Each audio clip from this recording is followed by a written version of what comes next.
তো আপনার ওয়েবসাইটে সাপোজ ধরুন আপনি ইউজার থেকে ইম্পোর্ট নিচ্ছেন, অনেক সময় এরকম আপনার প্রয়োজন হতে পারে যে এর ভ্যালুগুলোকে আপনার রিভার্স করে নেওয়ার। তো তার জন্য আপনি যে ফাংশনটি ব্যবহার করবেন সেটা হলো এর রিভার্স। তো এটার মেকানিজমটাকে কিভাবে কাজ করে, সাপোজ ধরুন এখানে আমরা গ্রিন দিলাম, তাই না? তো গ্রিন দিলাম এখানে, আর তারপর এই যে এগুলো আমি এখানে বসিয়ে দিলাম।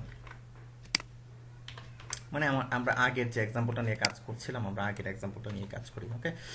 তো এখানে দিলাম, এটা এখানে দেওয়ার পর আমরা এগুলো উঠিয়ে দিলাম যেহেতু একটা নিয়ে কাজ করছি।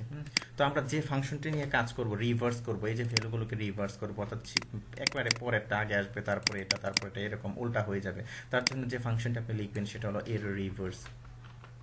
এর রিভার্স এই ফাংশনটা আপনি লিখবেন। তো আমি এটা লিখে কি করলাম, এই যে রেজাল্টের মধ্যে আমি রাখলাম, ওকে? তো রেজাল্টটাকে আমি কি এখানে প্রিন্ট করছি, অর্থাৎ আগের এক্সাম্পলের কিছু কোড ছিল, আমি এগুলো কি ইউজ করছি।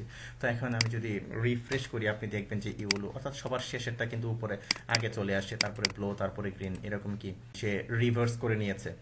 তো আপনি এরকম ভাবে আপনি রিভার্স করে নিতে পারেন। তো সাপোজ ধরেন আপনি কি করছেন, আপনি ওই যে আগের এটাও আপনি রাখতে চাচ্ছেন, অর্থাৎ আগেরটা কেমন ছিল আপনি এটা দেখতে চাচ্ছেন। তো যার জন্য সাপোজ আমি এখানে একটা বানিয়ে নিই, হ্যাঁ?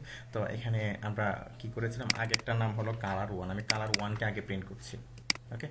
সেভ দিলাম। তো সেভ দেওয়ার পর যখন আমি রিফ্রেশ করলাম, আপনি দেখবেন যে রেড, গ্রিন, ব্লু, ইয়েলো, এই যে রেড, গ্রিন, ব্লু, ইয়েলো। তো এটা যখন রিভার্স হয়ে গেল, রিভার্স হওয়ার পর আসলো কি, এই যে ইয়েলো, ব্লু, গ্রিন, রেড, অর্থাৎ উল্টা হয়ে গেল। তো দেখুন এখানে আরেকটা বিষয় আছে, সেটা হলো আপনি এখানে অ্যাসোসিয়েটিভ এর আকারে এগুলোকে প্রিন্ট করতে পারবেন। যেমন আমি করে দেখাচ্ছি আপনাদেরকে, এটাকে আমি দিলাম, ওকে?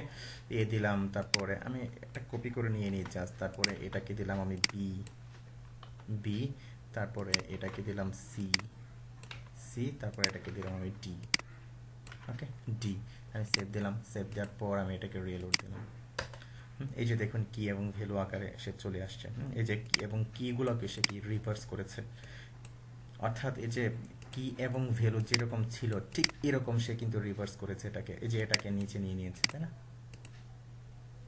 তো এটা সিনট্যাক্সটা ছিল এরকম যে এর রিভার্স, সাপোজ এই যে আমি আপনাদেরকে লিখে দেখাচ্ছি, এই যে এর রিভার্স, এরকম এর রিভার্স। তো এর রিভার্সের মধ্যে সে কি নিবে, প্রথমে এর এটা থাকবে, আমরা যেভাবে কি করলাম, এই যে এর এটা দিলাম, তাই না?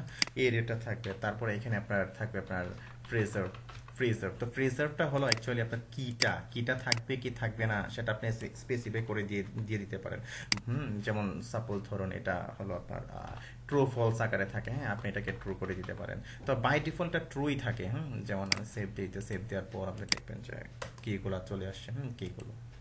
তো ওকে ফাইন, আপনারা দেখলেন যে কিভাবে আপনার প্রিভিয়াস এরিয়াটাকে আপনি রাখবেন, রেখে তারপরে আবার রিভার্স করে আপনি রিভার্স এরিয়াটাকে রাখবেন। তো ওকে, ধন্যবাদ।